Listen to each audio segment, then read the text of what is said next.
So this month, the governor has asked us all to talk about his literacy initiative.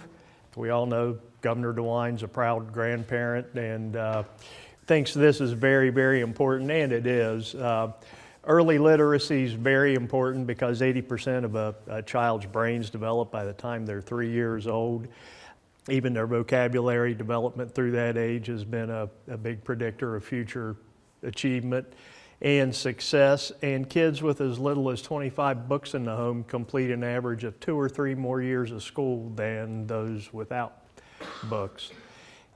But this literacy initiative is partnered with Dolly Parton's Imagination Library, special division of it here in Ohio.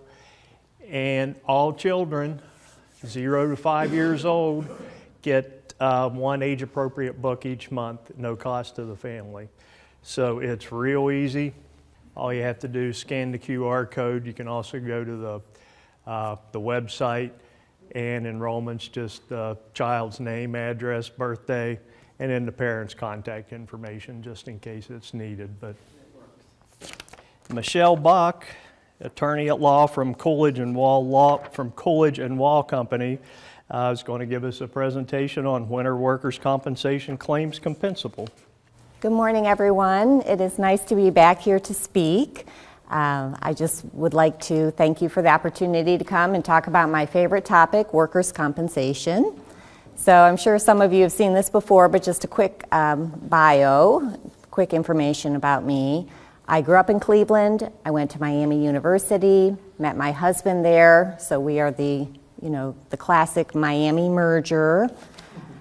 I spent a lot of time on campus at Miami reading big fat books like this. I was a literature major and absolutely loved every moment of it.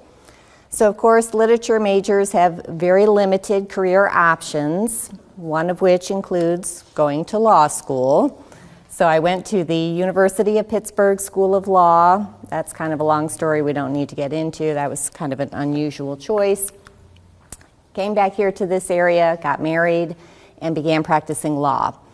I have actually been in practice representing employers for 28 years. I had to update that number on the slide because I haven't given this presentation for a while. It seemed like a staggeringly large number, but 28 years I've been doing this day and night. I am a certified specialist in the area of workers' compensation defense, and my firm is Coolidge Wall, located in downtown Dayton. And my passion is definitely representing employers and helping them defend their workers' compensation claim. So, our topic for today is when are workers' compensation claims compensable? So, if you have an injury or an incident at work, how do you know if that is going to be covered under workers' compensation? So that is what we're going to try to explore today. It is designed to be an interactive presentation, which I know everyone loves that, right? You just want to be super chatty, chatting it up with me. The good news is, as we go through, it's often kind of a show of hands as to whether you think it's going to be compensable or not. But I certainly love the presentations where we can get some good bickering going on. You know, I love a lot of argument, a lot of back and forth, yes, no, so hopefully we will get to that point. But we have to start, of course, with the law, since I'm a lawyer, and I would like to talk briefly about how an injury is defined in the statute. So in the Ohio Revised Code, we do have this definition of an injury. An injury means blah, blah, blah, blah, blah, blah, blah, blah, blah, blah. Basically something that happens in the course of and arising out of your employment. So what exactly does that mean? We're going to decide if something happens in the course of and arising out of employment. So the in the course of prong refers to the time, the place, and the circumstances of the injury. So that sounds pretty straightforward, right? Time, place, circumstance.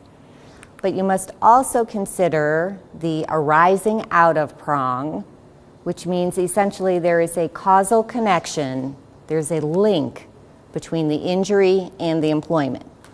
That's why we call it workers' compensation, right? It has to be something that is related to work activity. Okay, so we have this definition, and we're going to try to apply it to real life. So how do we go about doing that? Well, the way the law develops is in a rather quirky fashion when you think about it. You start with the statute, which is written by our legislators, but then you have to apply that definition I just gave you to real life. So you have to apply it to real situations. So someone working at your company, and then that case would go up through the courts, and then it becomes published opinions, what we call case law. So I already told you how long I've been doing this, right? 28 years. So 28 years ago, when I was in law school, the case law, the reported opinions from the courts, were literally in books that look like that. So as I'm training to be a lawyer, we had our legal research class in the actual library with the real books like that. So where do you think the case law is today? It's all online, right? We have electronic research tools like LexisNexis and so forth, but it's still that same massive body of case law. Real people, real injuries, real facts put on paper with the courts or juries. How many of you have been a juror? This is a non-risky question. Okay, only one person will admit to going through this experience. All right, so some of these workers' comp cases are decided by jurors, sometimes by judges, and they're all encapsulated in these stories. And again, my love of literature and reading and stories and putting all this together is, literally what consumes my life. All right, so I thought it would be informative to go through some of these cases, but with the purpose of teaching you a little bit about the law so you know if, when, or how an injury that might happen in your workplace would be compensable or if it's not. So the first one, a seminal case called Fisher v. Mayfield. It's about a teacher who was collecting money for a flower fund. I don't know if any of you folks have that, like everybody chips in, if there's a death in someone's family, someone's responsible for collecting the money, buying the flowers, sending it to the funeral home or whatnot.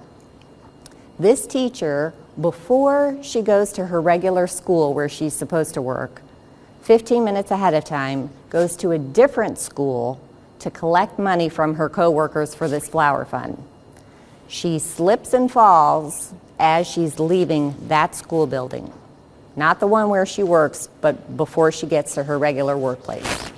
So again, keeping in mind my super clear definition, right? The time, the place, the circumstances, and whether this is causally related to her work, do we think this woman's claim is going to be allowed? See lots of, okay, who says yes? Yes. Correct. But when you think about that, she's not really doing her work as a teacher, right? I mean, she's doing something completely else. But the court decided that it was, still in the course of and arising out of her employment, it was still something she was doing for the benefit of her employer. I mean, I don't know how many people said no. Of course, now you're not going to admit that you're wrong. Yes, he is quickly admitting he's wrong. I love it. I mean, I think this is a pretty close call, don't you? I mean, she's not in the classroom. She's not teaching. She's doing something completely different. Okay, so let's go on to another one. This Lord v. Dougherty. This gentleman was employed to drive a industrial snowplow like that. So of course he's hopping around from place to place to place, moving the snow. He is found dead 3 miles from his last plowing route. So he's supposed to go a lot of different places, but for reasons unknown, he's at a location 3 miles away from where he would have been assigned to work. The court tries to help us by defining a test. We love tests in the law, and then you'll see we love exceptions because not everything fits into a test, right? So the test they come up with is you should think about proximity, control, and benefit. How close are you to where you should be working? Does the employer have any control over your activity? And is the employer getting any benefit from what you're doing? So given these quickie facts, do we think this gentleman, a death claim, is his widow going to get money for the rest of her life because of this incident? Who says yes? And again, I'm hoping for the very loud bickering as we go through. So a few brave people think yes. But how did he die? They don't know. Was he in this truck? Or see, this is the dialogue that I love. And you know, I'm sure I've told you this in other presentations. I think part of the reason I became a lawyer is I am like super freakishly inquisitive. You know how when you're 2 years old and all they ask is why? I literally never snapped out of that ever. So now you can see as we go through these facts, that's exactly what you should be thinking about. You have more questions, right? You want more factual information. What's super frustrating about how the law develops is you get what they write down in that decision. And if that's like 2 or 3 sentences, that's all you get. But no, they don't explain how he died. And what was your question? Was he in his vehicle or in that truck? They just say he's found dead 3 miles from his workplace. It doesn't sound like it was a vehicle-related accident. When he was snow plowing, was he in the, at least, like, if it was city of Centerville that he was supposed to be snow plowing, was he in, like, Bellbrook instead? Again, no clue. They do not illuminate it further. They just say 3 miles from his workplace. All right, so no. The court said no. But here, I think it's because of what you're wondering about.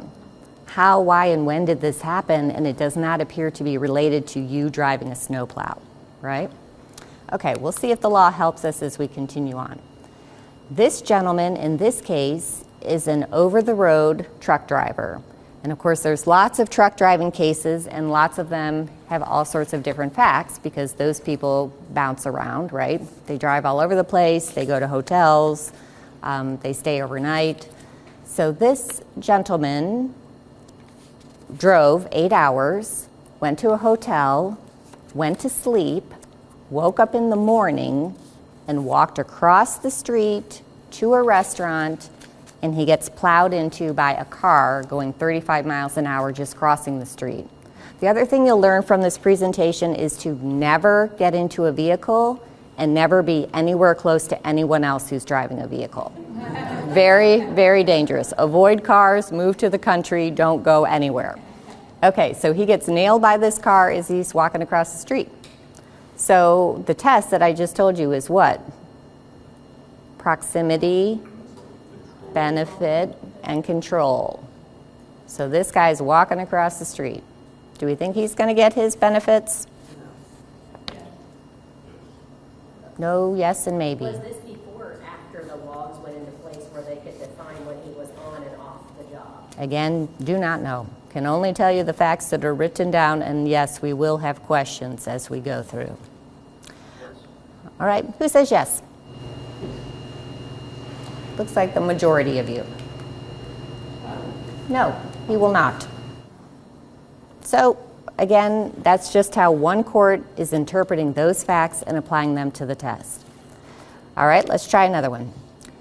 This gentleman also completed his delivery, went to a hotel, unlike the other gentleman who slept overnight, and that may or may not be relevant. He checks into the hotel, gets a cab, and immediately wants to get into a taxi to go into Washington, D.C. for, quote, food and action. Again, perhaps luckily for us, the word action is not defined in the text of the decision. So let your imaginations roam free. We don't know exactly what he's doing, but it sounds a little nefarious, right? This is also at 12:30 a.m., 12:30 in the morning that he's taking this cab ride. He gets involved in an auto accident 300 feet from the nightclub where he wants to go. So is this work-related? Again, the factors being proximity, control, and benefit. Okay, we're pretty solid on the no here, right? And maybe it's just because of the reference to going there for some action, and that subjectively, colors our mind. The Lord's test. The case that we talked about before was Lord v. Doherty. Oh, okay. So it refers to that case that we talked about, yes. So that's the other thing that's confusing too, because again, these cases are stories about real people with real names. And so all of the case law, like LSAS is the last name of the claimant in that case. Commercial carriers, of course, being the employer. Yes? Question, or you're thinking it over still? Yeah, I'm still thinking. The previous case, I'm thinking the guy would not have been there but for his job. Right? This one, because he's an over the road, he's still got a way to go. This guy has completed his delivery. He's kind of on free time. Well, they're both over-the-road drivers. They had both completed their delivery for the day. But your last point about whether he's on his free time, whether it's something personal in nature and not for the benefit of the employer, yes, that would be something critical to think through. I should probably tell you, I'm not saying all of this makes sense. I'm just saying this is how it went down, right? I mean, we have some basic rules, but then we have all these quirky facts and all these quirky individual stories, and we're trying to come up with a cohesive rule or a body of law to guide employers as to whether, I mean, this information is going to help you decide, should I allow this claim? Should I challenge this claim? Should I have my TPA or hire a lawyer to defend this case? Or, is it legit and should it go through? Let me ask you, so the one previous that, he's a 1099 truck driver, they subcontract him out, and he can't go back on yellow transport, they might just subcontract him out to make that delivery. He gets hurt during that delivery, so that doesn't hold yellow transportation liable, does it? Well, now I think your question is directed to whether he's actually an employee Correct. or an independent contractor. Correct. And believe it, which is actually a different presentation, but I'll indulge you. So it's actually, believe it or not, there's a statute in Ohio specifically about truck drivers. And the short answer to that is it is extraordinarily difficult, believe it or not, to prove that a truck driver is an independent contractor. If they drive a truck that you own, you the employer own, they are an employee. But if they bring their own trucks, a lot of times. Right, but there's a lot of factors. There's another test for that. There's a lot of factors, and then you have to apply the factors. But yes, there's, again, being a truck driver is very tricky in terms of workers' comp coverage, and we've had a lot of truck driving clients and cases over the years. All right, so moving along to the LSAS case. No, that was the one we just did.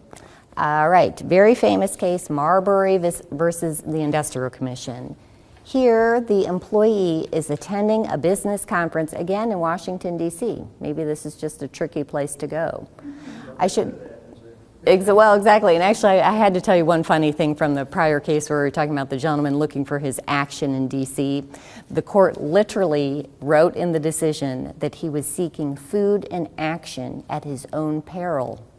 Very true, right? Because he got mowed down 300 feet from getting into the nightclub.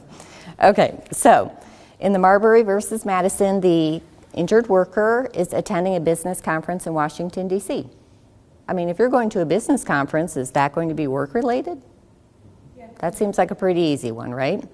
But nothing is easy if we're talking about a case that went through the courts and got written up and is in a book or available online, it's not that straightforward, right?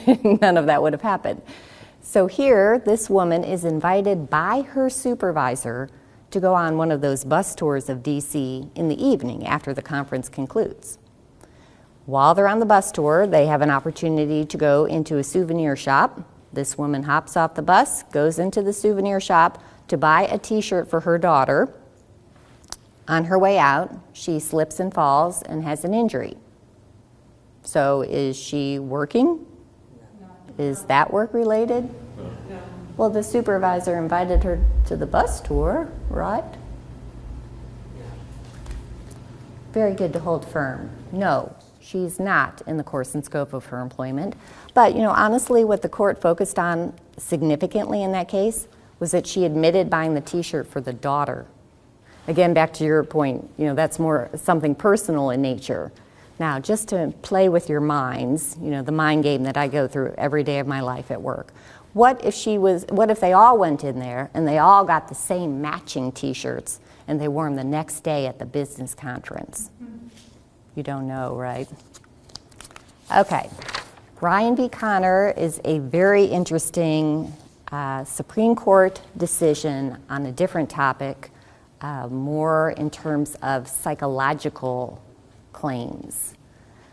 The general rule, as you may know, is that a psychological injury, if you have anxiety or depression or post-traumatic stress disorder or something like that as a result of an industrial injury, do you think that that is covered under workers' comp?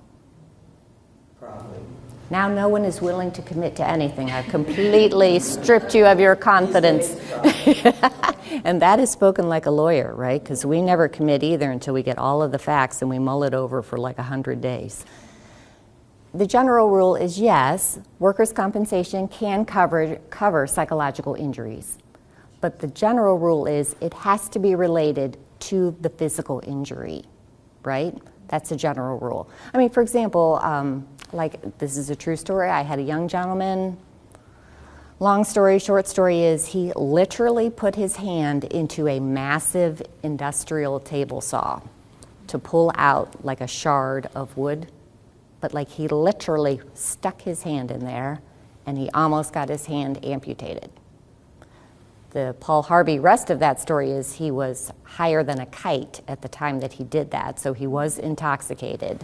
But he literally almost cut his hand off. If his claim had been allowed for, the near amputation of his hand, someone could clearly have psychological distress from that, right? Because you almost got your hand cut off. But it has to be related to the physical injury. Here, the interesting fact pattern in Ryan v. Connor is this gentleman is a 45-year employee of this company. He is called into a meeting by his supervisor without being given a reason, but he thinks he's going to get a big promotion. It turns out when he walks into the meeting, the supervisor asks him to take an early retirement. So a complete 180 from what he's expecting. This decision gives us a little bit more facts. The case says the gentleman, the claimant, asked, "Are you asking me to leave now? Are you basically showing me the door?" And the supervisor was cagey and said something like, "We know you'll make the right decision."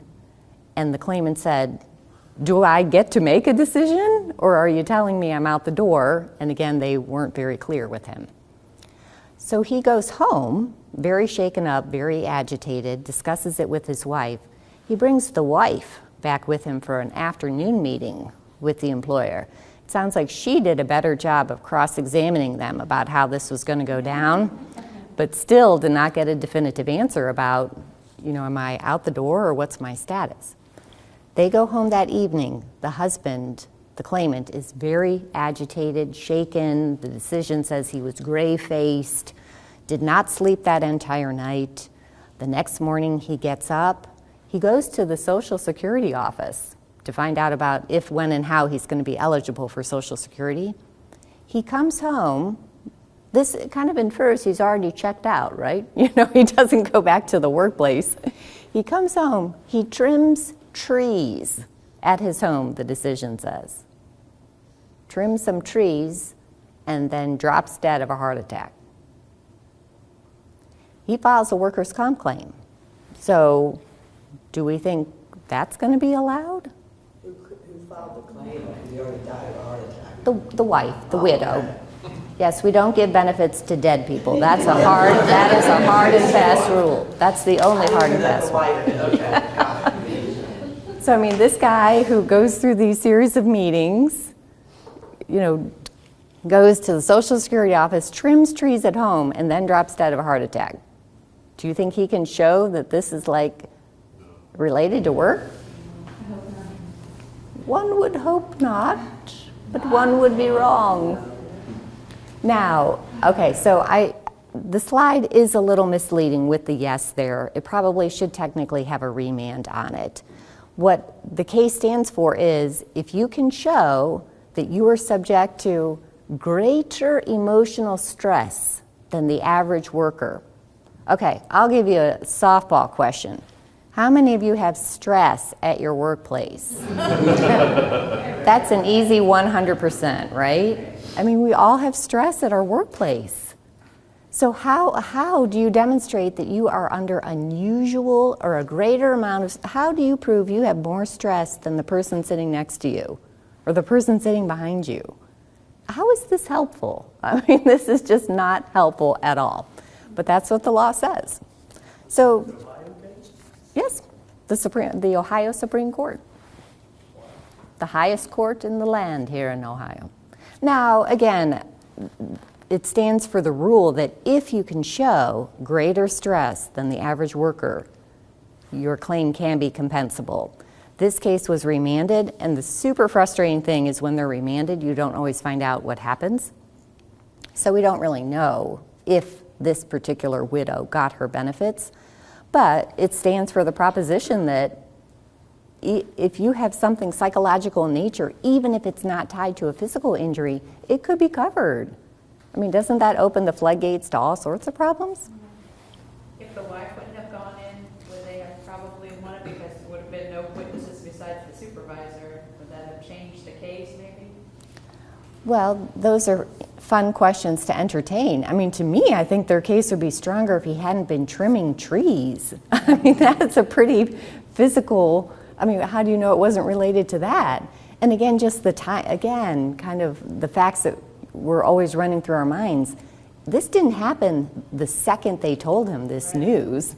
It's not like he was in such complete shock he dropped dead of a heart attack. I shouldn't even share this, but many years ago at my former firm, the gentleman that I worked for, I was an associate, he was a partner, he had to terminate an attorney's employment at our firm, which obviously is a very uncomfortable thing to do. And the person he was firing, and I'm sure he did it in a very gentle and professional way, like the nicest way possible, that gentleman passed out. He had to be hauled out of our office on a stretcher by the paramedics. So, I mean, if it's something like that, I see it, but if it's in the morning and then you have a meeting in the afternoon and overnight and then you're going here and then you trim trees and then you die like 48 hours later, crazy stuff. All right, so zipping right along, another psychological case, and I wish I had a photo that was actually the reverse. What really happened was the truck driver was rear-ended by the car. The car rammed into the back of this semi, and you know how they can kind of like shear underneath and end up literally underneath the semi? So that's what happened. So the claimant, the injured worker, is the truck driver, and maybe, I mean, I've actually been rear-ended before, and it's horrible when you see it coming, right? It's better if you don't. Again, it's better if you live in the country, you're Amish, you never get in any type of vehicle, but actually there are buggy cases too. So basically you should just move to Siberia and be by yourself. So this truck driver literally sees this accident coming. He sees this gentleman slide under his truck. The truck driver is also very seriously injured. He gets out to see if the driver of the car is okay, and he has passed away. So he sees that driver and he fears, he doesn't know for sure, but he believes he did not make it. He is told at the ER that he died. So his claim is allowed for physical strains and sprains and other problems, and then he files a request for post-traumatic stress disorder. So do we think, and again, the general rule being the psychological condition has to be related to the physical. You know, my guy who almost cut his hand off, his psych is due to that injury. I mean, is his psych due to his own injuries? So do we think he's going to get his post-traumatic stress disorder? Yes. Pretty firm nodding of heads. Nope. But the reason for that is his stress is because he thought he was going to die and he saw a man die, right? It's not because his back hurts or his neck hurts or he had a broken rib. It's because of the experience. So to me, even as a defense attorney, that does seem unfair. Like if you do a gut check, like should he or should he not get the benefits? I kind of feel like he should. Because doesn't that show greater emotional stress than an average? Yeah. Well, see, that is a fabulous question. And actually, I should check the timing. I wonder if this case was decided before or after the other case. But yes, I'm totally with you. I think it would fall under greater stress. Because, you know, most people, hopefully, knock on wood, are not involved in, you know, life-threatening injury accidents or where, you know, they see someone pass away.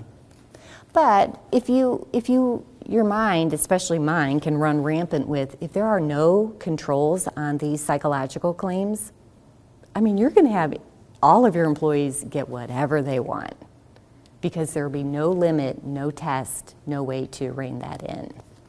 All right, we have to zip along because I'm being way too chatty. Okay, now we're going to buzz through some super easy ones. If you're injured while you're on a break, is that compensable? Yes.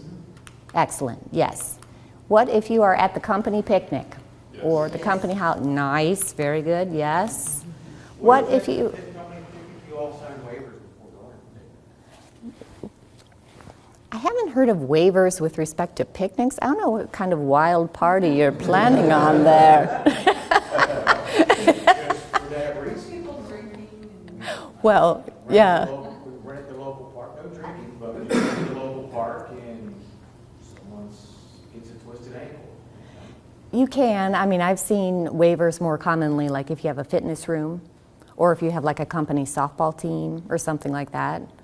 You can try it. I've actually, in all these years, never had like a dispute over a waiver. They aren't signed very commonly. You absolutely can do it. Oh, we do it. Okay.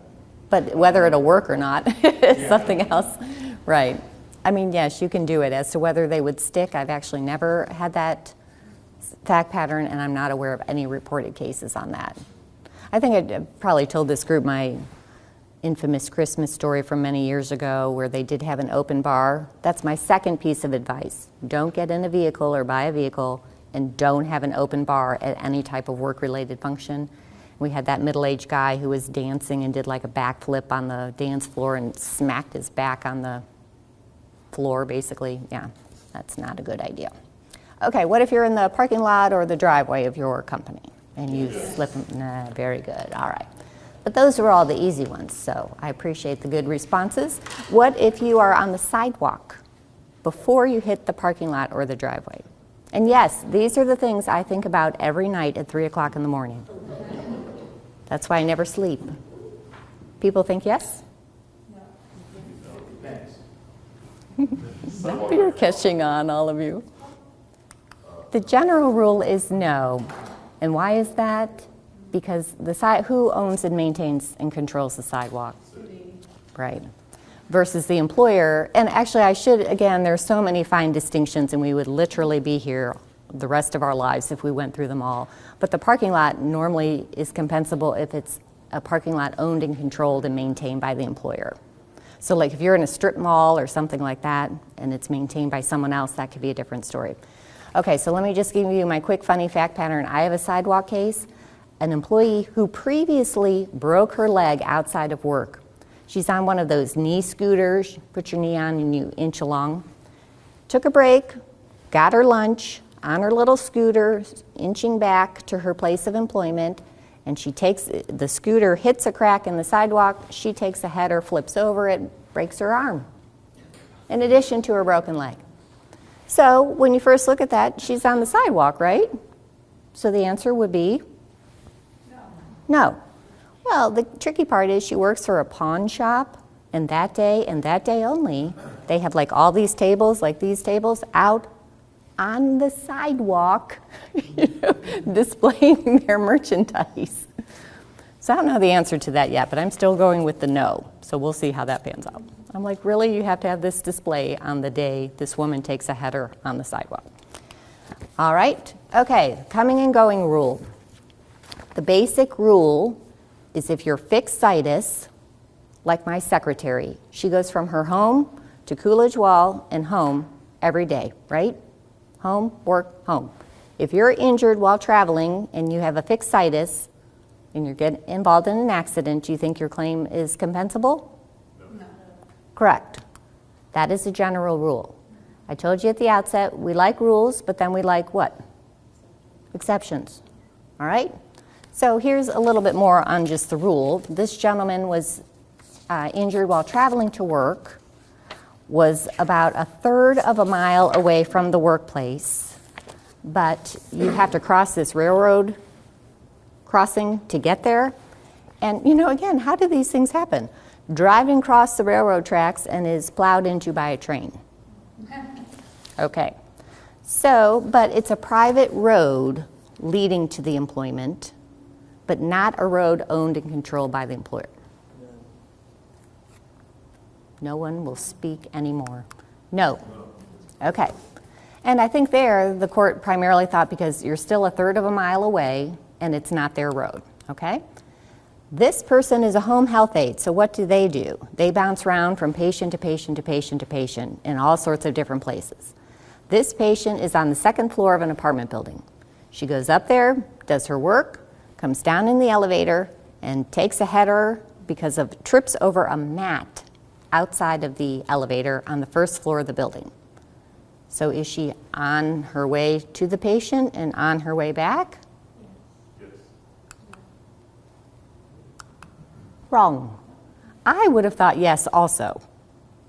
The court made the fine distinction, you would not believe this, that basically if she was in the apartment, of course, that would be covered. But they seem to be saying if you're on your way to the apartment, if you're like in the lobby, in the elevator, in the hallway, going up to the apartment, no. But then they literally say if she had been doing something like laundry, which apparently you have to go out of the apartment to do, or taking out trash, yes, it would be covered. So I guess if you're working in an apartment building, make sure you have a bag of trash with you everywhere you go, is the lesson there. I mean, this stuff is like literally, this is why I don't sleep. It's absolutely maddening. Well, we're going to get to that. I'm not really going to answer it directly, but I'll give you some info. Okay, and we'll whip through some of these. These are basically more funky fact patterns. This gentleman kept paintbrushes at home. He goes from his home to the headquarters of his company, but then goes back to his house to pick up the paintbrushes. And he actually was allowed to have paintbrushes at his home. So accident between the headquarters and home to pick up the paintbrushes. And the court says, Yes. no. Even though he's going back to get something work-related. I guess perhaps because he wasn't obligated to keep them at home and he could have kept them at the headquarters. Again, so now that we've got that general rule, which is crystal clear in all of our minds, we're going to move on to some exceptions. Zone of employment exception. This gentleman is injured on the only road into the place of employment, but this time it is owned and controlled by the employer. So what do we think about that? The fact that it's an exception should give you the answer, right? Okay, little tip. Yes. So yes, this claim is covered. Would your opinion, if you thought no, would your opinion change if I told you he died? He died in this accident. And so the claim's covered. Another one, so the zone of employment, I guess if you're close enough, but sometimes being close enough isn't close enough, right? We've already talked about this. Okay, here, a special hazard. There are some drilling rigger cases. So these people, of course, travel very long distances, right, to get out to these remote drilling sites. But it's a part of their work to get there. This gentleman had been already working 16 hours and was driving home from the drilling site, which was a 90-mile commute. The driver fell asleep. There were 3 of them together. The driver fell asleep, and one of them died. Do you think these claims are going to be allowed? He's not paid for the commute, and of course he can't do his actual work until he gets to the drilling rig, right? So it's just a longer commute than your average person. Again, it says exception, so the answer be yes. Okay, so yeah, they gave it to this guy. But did you notice that both of the exceptions so far are death claims? could sympathy be playing a role? I mean, we're all subject to sympathy, but is that what's going on? So here's another one called the totality of the circumstances. Now we have all of these long words for exceptions. So this gentleman was given a company truck. He was allowed to transport tools. He was paid for gas. He did have a long commute. It was a 78-mile commute. And there is reference in the case that he would sometimes make calls from his cell phone or make work-related calls while he was commuting. Well, who does that? Everyone. I mean, I do that literally every moment I'm in the car. Okay, so it's actually a father and son both working at the same place. The father says he's tired, asks the son to drive home. The son veers off the road. The vehicle flips over. The father is seriously injured, in a coma for 2 months, unable to walk for 4 months. He does eventually recover, able to return to part-time work. So even though you're a fixed situs, is he going to get his claim allowed? It depends. I got a question on that. So if you're self-employed, I've learned this being a contractor that we hire no one if you're self-employed with just no workers' comp. Because if you're the owner of the company, you don't have to have a workers' comp policy. Now, learn that because all of our contractors require us to have workers' comp, blah, blah, blah. So now I hire no one without, if they're self-employed with one employee. Maybe that's that case. They were not self-employed. They were Okay, regular so they work employees for of the someone company. else. Okay. Yes. All right, so yes, of course, it's an exception, so his claim was allowed. So fixed situs, again, home, work, home. Well, what if you're non-fixed situs? What if you're me? I got up, came here, I'm going to go to my office, I'm going to go to Piqua for a meeting, go back to my office. What if I run through a drive-through? What if you're bouncing all around? I mean, that's super confusing, right? It can be. It can be covered because your travel is part of your work. That's part of what.